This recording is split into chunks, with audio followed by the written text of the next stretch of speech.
Well, Selection Sunday is over. Now it's time to start filling out all those brackets for the big NCAA tournament. A lot of people, of course, have different philosophies on the best method to fill that bracket out. And Local 12's Perry Shively live with tips from a local expert. Is this guy a genuine bracketologist, Perry?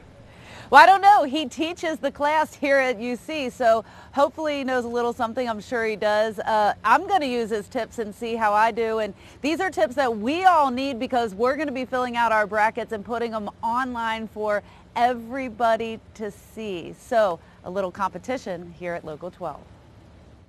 These are the things that make teams good. Mike Magazine specializes in numbers, probabilities, and statistics. But these, if you're going to compare teams, these seem to be the metrics that matter. He's the guy that may be able to help you win the top spot in your NCAA pool.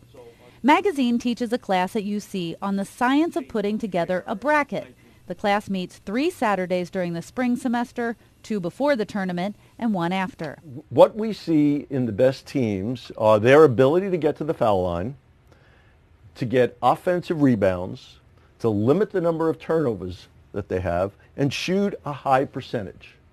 And if you're going to concentrate on these kinds of things, don't really worry about what their seeds are. Alternatively, you can say, hey, seeds are the only thing that matters. The American Gaming Association estimates more than 70 million brackets on March Madness will be filled out this year.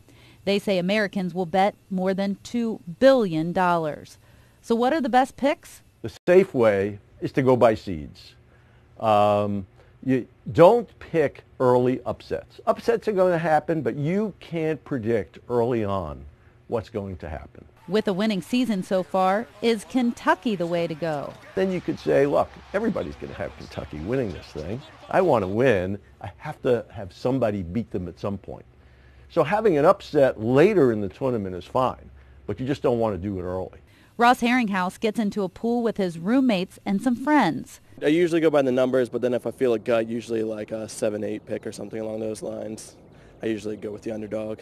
No matter how you go about it, in the end, it's all about the game. I usually do okay, but I rarely win.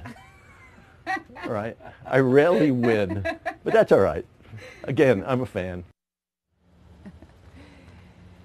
And actually what he told me last year was that in his class they fill out a bracket and then they compete against each other. The winner of last year's bracket actually was a foreign exchange student who had never seen a basketball game. Get that? Can you believe that, you guys? He basically used the numbers and he went with that direction. He ended up winning. Now, 4 local teams in the tournament. We have UC, Xavier, Dayton, and Kentucky. We're at UC right now, but we don't play favorites. We're going to be at Xavier later on this morning, guys. Back to you. I love it. Yeah, he didn't have any emotional attachment, Perry, to any team, you know. I mean, he's not putting down, Buffalo to go all the way. Right? No. Right? And by the way, there will be people who jump in now and say, Indiana's local, Louisville's local, Purdue's. I was just thinking it's that. It's funny how we extend our Ohio bubble. State, a lot of Ohio State That's right. fans. That's right. Yeah.